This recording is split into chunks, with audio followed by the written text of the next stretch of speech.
Brit Co is a new media company that largely reaches millennial women and aims to inspire, inform, and empower them to be more creative. My past is largely out of tech companies. I worked at Google and Apple, and I started realizing the world of digital media was becoming a big trend. I left Google at the age of 25. I was not married yet, and I had saved up enough money to bootstrap my own business for about 6 months. And ultimately, within that 6 months, I made enough traction to raise a seed round, and the rest was history.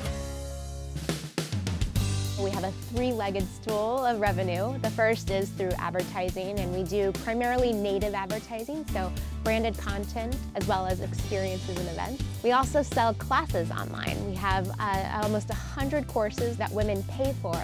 And then the last leg is through our merchandising business. So one big challenge over the last 12 months has been the notion of whether or not to put our content natively on distributed platforms, ranging from Snapchat to Pinterest to Facebook and Instagram.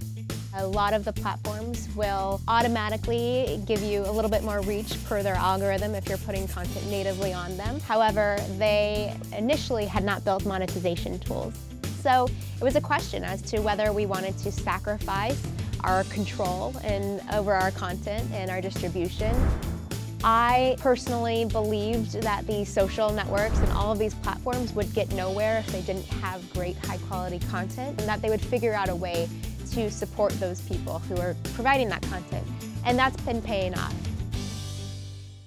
We now reach 125 million uniques a month. We also have 350% growth in revenue bookings year over year. Some of our newer business segments, like our online classes, have grown over 300% year over year as well. We are producing over 100 pieces of content every day and hundreds of videos every month.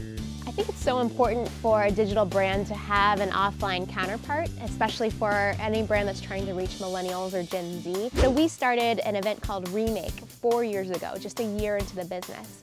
Fast forward to today, it's a 15,000 person festival. It's been doubling in size year over year, which is proof that it's working and that it's only going to go bigger and better from here. We know millennial women, and we want to create content for them no matter where they are and no matter what they're listening to, reading, watching, or generally consuming.